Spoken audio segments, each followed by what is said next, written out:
14 WILI and 95.3 FM presents Hometown Threads, a closer look at our community and the people that make it go. Every week, you'll hear uplifting stories from our local businesses and our neighbors. Now, here's our host for Hometown Threads, Keith C. Rice. Welcome into episode 82. And to think about that for a second, because we had our first ever two-part segment with Coach Crudden last week. Episode 82 of Hometown Threads on 14 WILI and 95.3 FM. And Willimantic Today Facebook, WILI Radio YouTube channel, Spectrum 192. Plenty of places to view Hometown Threads. But of course, it always airs on the radio first on 1400 AM and 95.3 FM. Big thanks to our sponsor, Liberty Bank. Be community kind with 3 great local locations, of course, across the street from the station, 679 Main Street, Willimantic. West Main Street, Willimantic, Gateway Commons, down by Ocean State, right? And I almost said Ollie's. Ollie's is coming, though. It's not here yet, right? I'm not sure. Yeah, it's over where... Anyway, in that other plaza. That's a little down from Gateway Commons. And, of course, Liberty Bank on Route 195 in Mansfield. Liberty Bank, be community kind. Jay, Matt Rupar, if you'd be so kind. Say hello to the fine folks. Hello. And here we go. Episode 82, of course. You can go back to WILI.com and listen to previous Hometown Thread shows, thanks to our podcast sponsor, Tripoli Pro Clean Services, and also on WILI.com. All our other great shows, Wayno shows, all our talk shows during the week. So you can go back and enjoy some podcasts as well. All right, let's welcome in our guest here for episode 82. We have another Valuer in here. I felt like we said we had another family member in here recently, too. That's what happens when you live in a small, historic, wonderful town like Willimantic. Let's welcome in Rachel Valuer. Hi, Rachel. Hi, Keith. Thanks for having me. Surprised I got invited after my uncle was on here. Now, Uncle Ken, Uncle Kenny? Or, Uncle Ken, yeah, Uncle whatever. Kenny, whichever. Yeah, we had him in, I think it was like in the 30s or 40s, one of those episodes there. It was a while back. I think it was Legion talking about. Legion talk, and, well, let's see, he's coached Wyndham High basketball, ECSU women's basketball. And of course, he hits me up for Red Sox tickets every now and then. He's a Red Sox fan. We like that. But so yeah, he was the first Valuer, and it's a pleasure to have Rachel in here. Who they have a big. You're in. We'll get into this a little bit later, but you're here to plug a big event going on in town on Sunday. Why don't you tell us a little about it, and then of course we'll get to it later on as well. Yeah. So on Sunday, October 13th, from 4 to 7-ish, probably later, earlier, depending on how it goes. We are doing Ghosts of Titanic for the Wyndham Historical Society at the Gilson House Museum. Ernie Eldridge is bringing in some of his Titanic collection, decorating the rooms. There'll be like actors being people who have passed away on the Titanic. That's kind of the spooky Halloween plug for it. We are getting closer to Halloween. We are. Yeah. So there'll be, food and stuff like that, and it'll be... Now, these Titanic things happen, you guys have you've been involved with them, with Ernie and God rest her soul, Anita as well. How many years have they been doing this Titanic thing? Off the top of your head, not to put you on the spot. Goodness, I have no idea how long they've been doing it. But you've been involved in a few of them, right? Have you?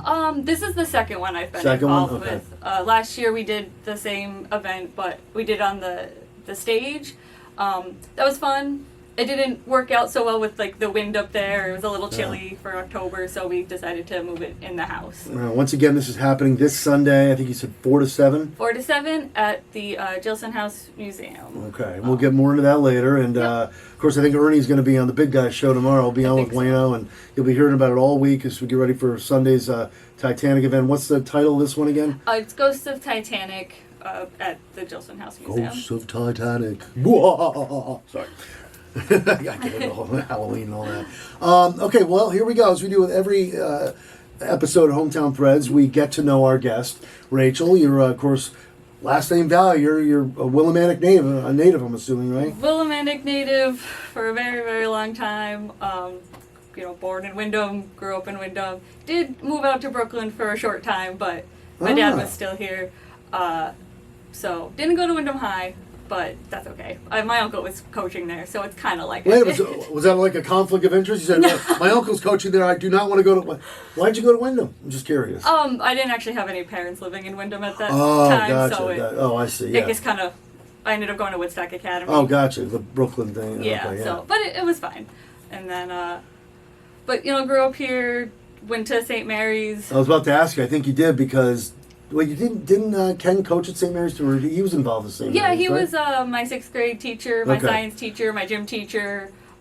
Wow. A lot of teachers. I didn't know he taught that much over there as well. Because I went to St. Mary's. Well, not when he was teaching there, but my youngest brother, I think, Were had him as a... you going there when my great-grandfather was the cook there? Roger? Wait a minute. What year was that? If you remember. Ooh. I know it's your great-grandfather, so, but... I don't remember. I know my... If it was in the 80s, then let me think, I was... Wait a Probably minute. 70s. No, I wasn't there in the 70s. Okay. I was born... Wait a minute, I take that back. I was born in 72, so I was going there late 70s, early 80s. So yeah, I might have... I'm not sure when he stopped, but I know he was like 70s. Okay. Maybe... Roger 70s. Valier? Roger Valier. He was a famous cook there? Everyone always raved about his food, that's for sure. Okay, It's not yeah. your standard school food you get today, that's for sure. Oh yeah, it's like much different. And remember those Friday meals they had when you were going there? They have the pizza. They had pizza on Fridays. That was standard there, yeah. They had French toast sticks on Fridays sometimes Yeah. too. They were okay. Okay, so what years were you at St. Mary's? Let's see. So it had to be. What do you?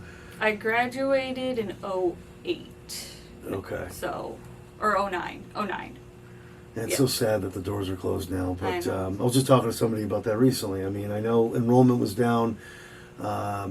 They needed more money, but we Yeah. keep our fingers crossed that that school reopens someday. Yeah, But it's good school. yeah, it really was a lot of tradition, a lot of history, and a lot of great stories. So speaking of stories, so tell us your years. So you went to Woodstock all 4 years? Yep, all 4 years I went to Woodstock.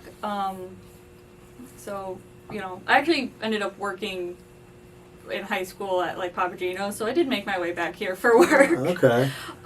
Work for Josh Niles? He was my boss at the end. I had Sandy and Amy were my bosses Okay. more when I was there, but they were, Josh was my boss kind of towards the end when I was like, I got to get I don't want to say a real job, but like... Well, no, a you're job right. You're saying you're right. A job that pays You're my right. bills a little bit better. There's always those early jobs. Yeah. Like, I don't know if... you're not saying Papagino's, that's considered an early job. I take my next step in my career. Exactly. Let's put it that way. Yeah, it's like a good first job, and it is a stepping stone. And Learned a lot. We had Josh in here as well because he runs that big Christmas light parade. Oh, yeah. That's And we just came off the biggest one last year, so we're looking forward to that this year. Josh does a good job of that. Okay, so you did that, and then what happens after high school?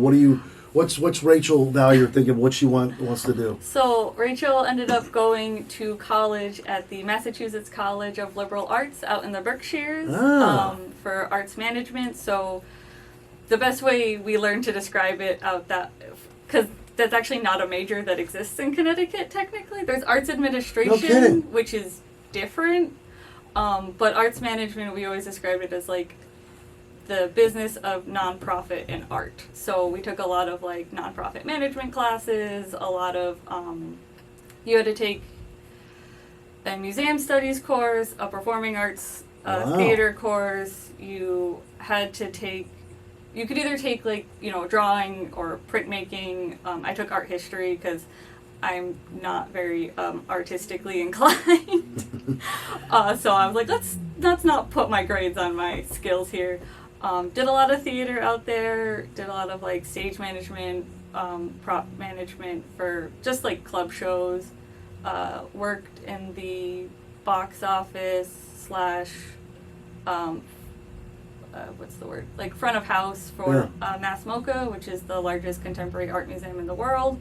Oh my goodness! So that was really cool. And you said this is in the Berkshires? Yep, it's in North Adams. North Adams, of course. Yep, Yeah. it's very, very pretty up there. Oh yeah, especially It's this time of year too. absolutely beautiful this time of year. Wait till November, December.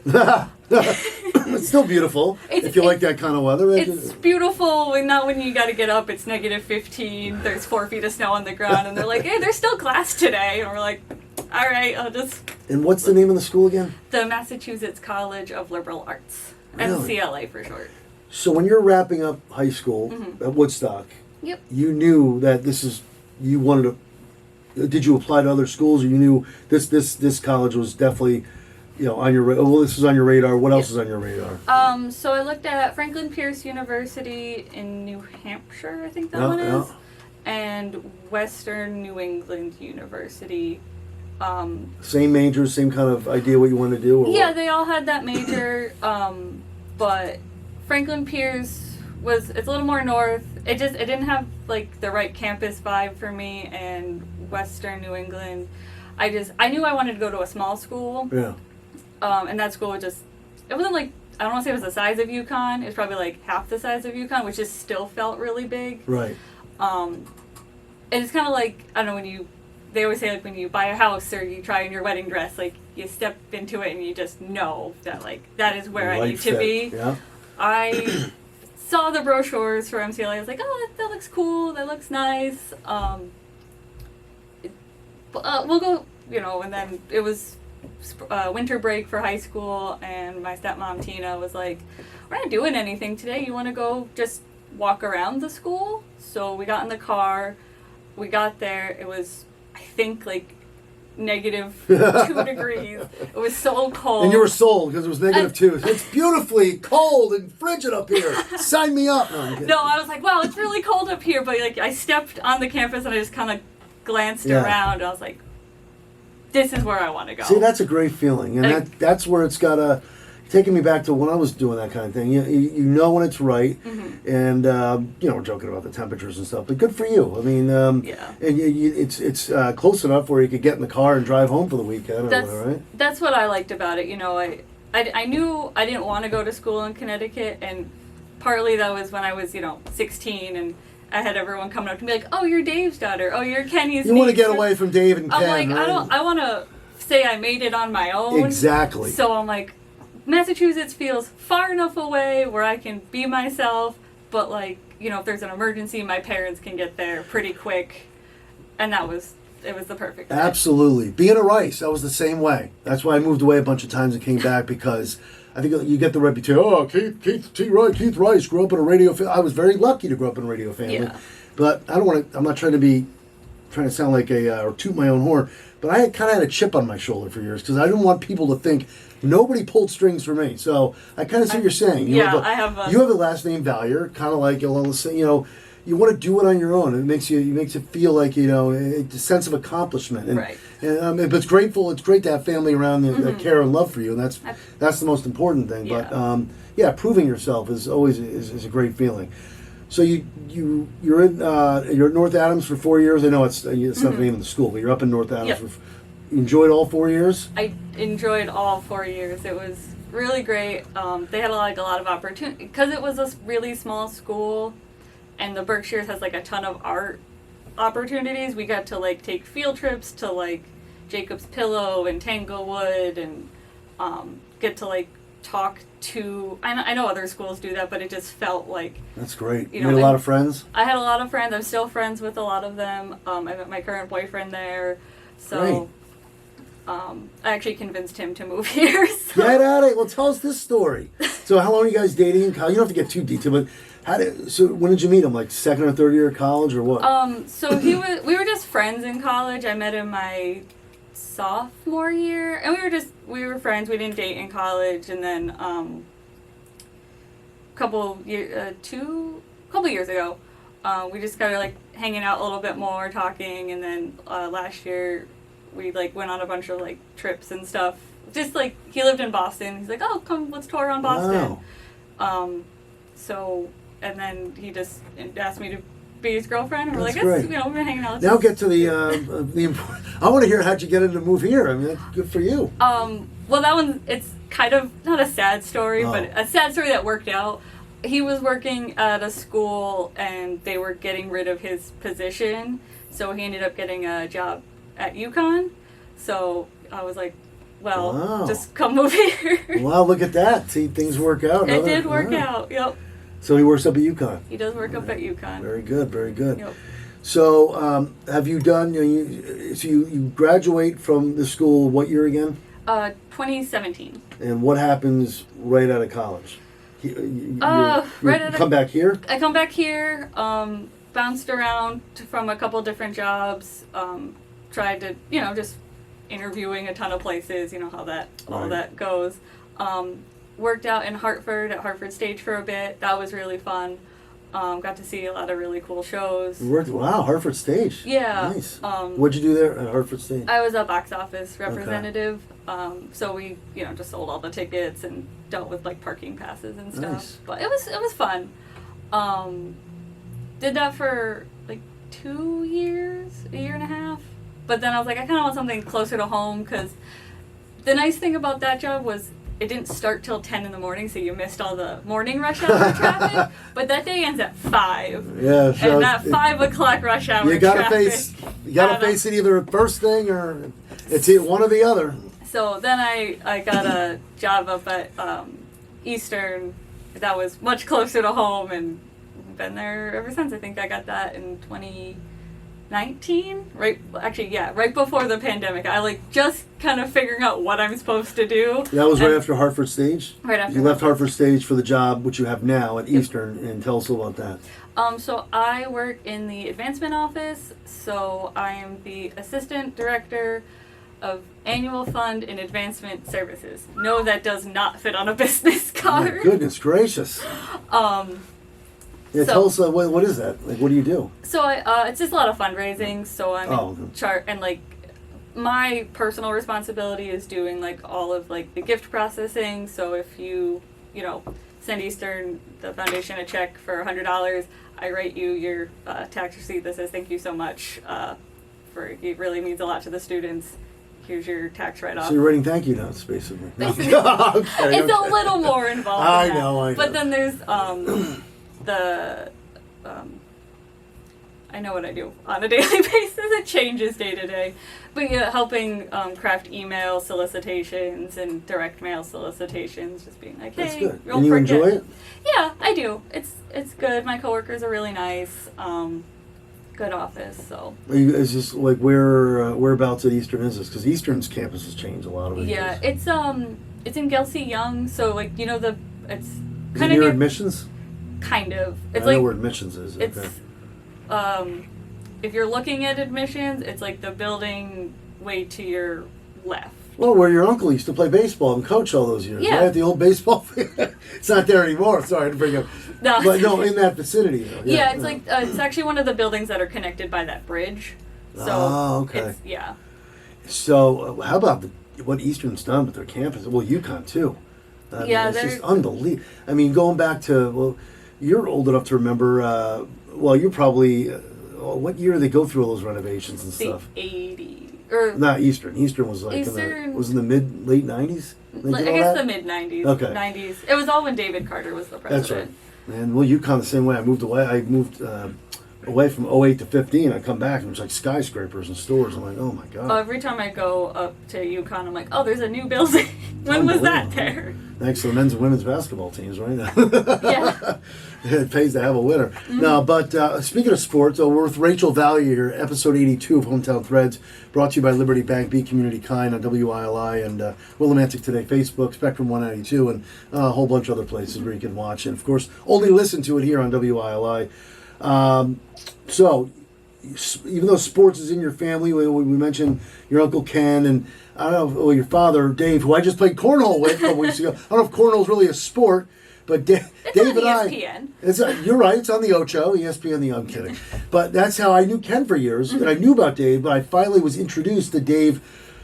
It was we both needed a cornhole partner. And they matched us together, and then we had a great time a couple weeks ago. We're helping Dan Pichette and his family raise money for cancer and all that stuff. So, anyway, getting back to my question, there's a lot of sports, obviously, in your family. Did you ever want to do sports, or do you have any interest in sports? I mean, I like watching the Red Sox play and Yukon basketball, but when you're a little kid, your parents just kind of throw you into every gymnastics, baseball, softball, soccer. Do this, yeah. Just to see what sticks. Exactly. I was never really good at any of those things, so I kind of focused more on art and history, and I was. Right. And you said you did a little theater. Did a little theater. Did you tell us about that? Did you do anything for Wyndham Theater Guild at any time? Tell us a little about your acting, and did you sing, or tell us a little about that. So, when I think I was in high school, or 8th grade, 7th grade, I can't remember the years now, Steve Kaminsky and Jim Barron used to do something called Spark Camp Jimmy Barron. at the middle school for like 2 weeks. So I did that camp. It was like a performing arts camp, singing, dancing, acting. That was really fun. I really liked that. Tried acting in high school. Wasn't that great at it. So it's tough, isn't it? So I went more for the like behind the scenes work, oh, and I felt like that was really fun. And you get to like, it's a little bit less, it's serious, but you kind of get to like joke around with the actors backstage while also being like, Loosen get to your scene, stop talking. So we're getting ready to close the show. We're going to get back to the event, come full circle and talk about that again. Yeah. I'm just curious, since you've been around the theater, in your opinion, what do you think's the hardest thing about acting or singing or any of that stuff? I think it depends on the person, because like some people, I know that they have like a hard time memorizing their lines, but they're like great at delivering the parts of their lines they do remember, and in a way that the audience is convinced that those are the lines, but you're sitting back there with the script like that was not. I don't know where my cues are now because because sometimes cues are very word dependent. Some people can really sing well, some people can't. Some people try to sing out of their range, and they shouldn't. They shouldn't. But they try, and that's important too. I don't know. I think it really just like depends on the person there. Good answer. And what exactly was your role behind the scenes? Do you always have the same role, or did it So in college, I kind of flipped between props master or assistant stage manager. My senior year, I got to finally stage manage something. That was really fun. The props was cool because you got to like make all the stuff that goes in the show or find the stuff. And I really like thrift shopping, so like being like, here's a random list of things we need you to You would find. love my wife. She could live at thrift stores. I'm dead serious. Oh my God, we just came back from Florida. We spent the majority of Florida at thrift stores now. But she like Goodwills and all that stuff. It's fun, Local thrift stores, yeah. There are a lot of good stuff in there. Really, there are. You can find great things. And you were a dictator backstage telling people when to go. I'm kidding. Yeah, a little bit. Sometimes. Depends on how unruly they got, or if you couldn't hear the show because they were talking too loud. Shh. One time, because in college, we played in it was like the basement of one of the academic buildings, but it had like a stage, but there were classrooms upstairs with pianos, and I get like a message over the headset, who's playing piano? I had to go track down like some student trying to just practice for their whatever, and I was like, you need to stop. It's 8 o'clock at night, we were in the middle of a show, leave. And they're like, but I need to. I'm like, I don't care. Oh my God. Come back a different day. Crazy. All right, Rachel Valley, before we wrap things up, tell us once again, give us a big recap what's happening Sunday. You're involved with it along with Ernie Eldridge. Go ahead. Yeah, so Sunday is October 13th is Wyndham Historical Society is doing Ghosts of Titanic. You can see all the info on our Facebook page. Tickets are $50 because it's our major fundraiser for the year.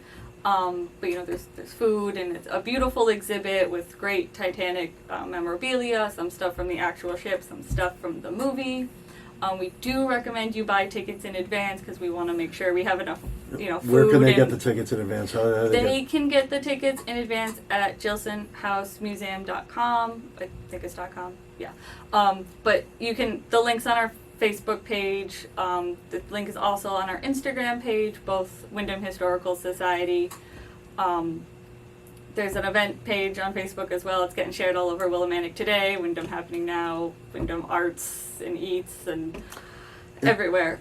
So that's this Sunday, 4 to 7. That is this Sunday. You can dress up in costume if you want. Not highly encouraged, not required. Real quickly here, and I do have one more question. I'm sorry, running a little over. Apologize to Ernie, the neighborhood, who follows Hometown Threads. Speaking of Ernie, real quickly here, run down the other stuff. You're involved with the Historical Society. What other stuff do you do in town? I'm currently the president of the Wyndham Historical Society. I took over after Anita when she passed away, which really big shoes to fill. It's a little tough. I do that. I am a bartender at the Franco-American Club on Oh, Club Road. really? I just do events usually, or just like fill in. And I'm also the secretary of the board there as well. Very good. Actually, one thing can I plug one more thing for the... Go ahead. You mentioned Josh Niles does the tree lighting and the parade and all that. Yeah. Wyndham Historical Society also is, and / Jilson House Museum, is also doing an event the same day called Sounds of the Season. Or not Sounds of the Season. Christmas Around the World. Last year was Sounds of the Season. We wish you a Merry Christmas. Sorry. Christmas Around the World, so each room will be like decorated as like a different country, and that Wow. will be the same day as the tree lighting. We're finalizing the times and ticket prices. It'll probably be like $10 or $15. That's what They it was should keep last an eye year. out where? for They that? should keep an eye out on our Facebook page, Wyndham Historical Society. And the Instagram page as well. It'll also be on our website, Gilson House Museum. Very good. We'll try and plug that on our Facebook pages. And I'm sorry, Matt, I got one more question because I always ask this to our guests. Who would you like to shout out, give love to, people that have really helped you during your journey here? For Rachel Valier. Oh my god. Well, obviously, my parents, my dad, my mom, my stepmom, they're great. My boyfriend has been really supportive. His name's Evan. He's great. And he moved here, so that's wonderful. Another Willimantic person. Just all of my friends and family, they've all been very supportive in helping me along my journey. So Great to have you here. You did a great Thank job. you so said, much. You said you're a little nervous. You weren't nervous. Give me a break. You've been involved in theater, you did a fantastic job. my heart's pounding, but it's fine. Oh, jeez. Rachel Valier, episode 82 of Hometown Threads. Thank you so much. Thank you for having me. Thank you to Liberty Bank, B Community Contact, at J. Matt Rupar, Willimantic Today Facebook, and I believe that's it. So thank you for, Tripoli Pro Clean Services as well. Thank you for listening. Thank you for watching Hometown Threads, and in the words of the great Roddy McCumber. Bye for now, folks. Bye for now. And that concludes another edition of Hometown Threads. Got a story for Keith? Reach out to him on Facebook by searching Keith C. Rice or email him at krice@hallradio.net. Don't forget to tune in next week on 14 WILI and 95.3 FM, as well as the Willimantic Today page on Facebook.